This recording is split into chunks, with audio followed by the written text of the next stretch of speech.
It won't be wrong to say that this is perhaps a really big season for the future of League, and it almost feels like sort of a transition period for the player base. The players from all positions have suffered a bit due to this, as it has almost been 8 months now, and still they are unable to find some of the most optimal item choices in the game. But specifically today, the one we're going to be talking about is the ADC itemization. To make your life a little bit easier in relation to this, I would like to share 4 tips with you that you can climb with while still playing solo queue as an AD carry. Alright, number 1, Collector versus LDR.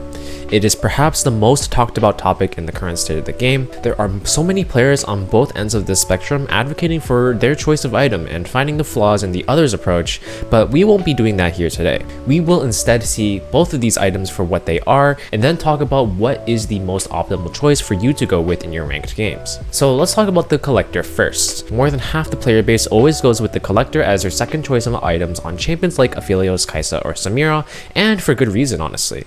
The build path to this item is absolutely amazing, as you never spend more than 875 on a single component, and you get a lot of value even before your item is completed. You get a lot of damage and lethality, which definitely is a great power spike for you to have as your second item as being completed, but despite the early advantages, the item really starts to perform poorly as we head into the later stages of the game. Lord Dominic's Regard, on the other hand, is a far better option after it is completed, despite its trade-offs in the early game. Yes, you won't really be powerful until the item is completed, and the components are not actually that effective as those of the Collector, but you have to understand that the second item is usually built around the 16th or 17th minute mark of the game, and at this stage, most of the champions in the game have a flat armor of around 60 to 80. If you keep in mind that this value will keep on increasing further and further as the game progresses, then that 25 less attack damage doesn't really seem that bad of an idea, right? I would personally recommend you to go for LDR instead of Collector as your third item if your game has entered a state where not a lot is happening and you can easily scale while buying your mythic item first, and an attack speed item like Phantom Dancer or Runan's Hurricane second, as they offered great value in early skirmishes. However, if you are really far behind early, then you can look to incline more towards the Collector as your second item choice, but even then, Phantom Dancer can offer you more if you are confident about your positioning while team fighting. Alright, so number 2, Shield Bow versus Galeforce. If you aren't building Kraken Slayer and are looking for a more defensive choice as your mythic item, then realistically you just have 2 options, Immortal Shield Bow or Galeforce, and both of these items have the trade-offs despite offering survivability in a very different fashion. There is no right or wrong when it comes to these 2 items, and I really think it depends on what you are up against. If you are up against an enemy team that has a lot of dive potential early on and you're playing the game on the back foot, you can go Immortal Shield Bow without really any hesitation, as it would significantly reduce the chances of enemy champions trying to gang up on you under your own turret with that massive shield you will get. However, Galeforce is the item you can go for if you feel that you need an extra flash to avoid enemy crowd control abilities in the late game team fights. That's the true unique identity of these 2 items, but it would be interesting to see what the mythic passive of these items offer in the current state of the game.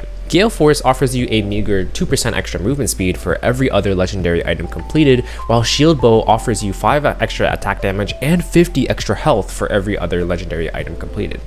If we are being honest here, both of these passives are fairly underwhelming for how much you're spending on them, but at this stage of the game, Galeforce is definitely looking like the better option if you are planning to go for Bloodthirster in the late game anyway. You will get a guaranteed dash out of trouble rather than a shield that will be blown away by a single auto of the enemy ADC in the late game. Movement speed is also a really valuable stat as time progresses, so do not underrate that. If you don't trust your team though, which most of us don't while playing solo queue, then you can always go for Galeforce instead of Immortal Shield Bow for a little bit more consistency. Number 3. We all remember our ADC being revived thanks to that GA passive and then going for that team ace, but if we really think about it, it happens in like one of the 10 games that we play. The atmosphere in solo queue is a lot more different than in professional games, and it is quite unlikely your team will be able to follow up on that GA revive duration to create the perfect opportunity for you to come out guns blazing. It's definitely a really controversial opinion, as Guardian Angel is the go-to item for many ADC players, including myself, but in the current state of the game, where every champion has infinite dashes or crowd control abilities, the item really isn't as powerful as it used to be once before. I think some better alternatives instead of GA could be some extra attack speed items, as you are bound to get that little boost of movement speed that can help you escape the wrath of your opponents, and can also provide better kiting skills so you can be a more considerable threat to them in the skirmishes around the map. Phantom Dancer is currently the best attack speed item in the game in my opinion, by quite some margin, and if you have already built that, then you could probably look towards either Runan's Hurricane or RFC as other alternatives as well. Alright, and number 4. So this is talking about third item Infinity Edge. This is actually one of the biggest traps in the game right now. Almost every ADC player is building IE as their third item choice after their mythic and second item, but Riot has really changed the way this item works, and you can actually wait for it to come at the fourth item spot rather than the third. If you aren't aware, IE's passive Perfection ensures that every crit deals 35% bonus critical damage to the opponent, granted that the champion has at least 60% critical strike chance in their inventory already, which usually means 3 items, hence making it a really popular third item choice worldwide. You should already know that a normal crit deals 175% of your attack damage, and this takes it all the way up to 210%, which really isn't bad if you are loading a lot of attack damage already in your inventory, but at this stage of the game, you need to ask yourself if you really have that amount of damage to justify buying such an expensive item. If you build your mythic first with an attack speed item second, you already have a lot of power in your inventory, and you can look towards an item like LDR. You know the explanation behind it being a really good third item to build during this part of the game, as we already discussed this earlier. If you have everything ready, including your mythic passive, your attack speed item, and lastly your armor pen item, considering how most of these things are necessary apart from your AD, then adding Infinity Edge at this stage is now a really good addition to your arsenal. But despite that, there are still other items that are pretty decent to tech, so things like Serpent's Fang, Wit's End, depends on the situation here. If there's a lot of shielding on the enemy team, then opt for Serpent's Fang instead of IE.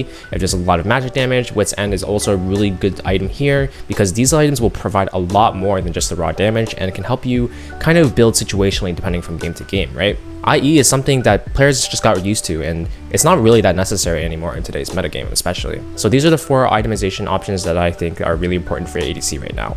That's all from my side today, and I hope that this video will help you improve in your future games. That's all from me, so stay fresh.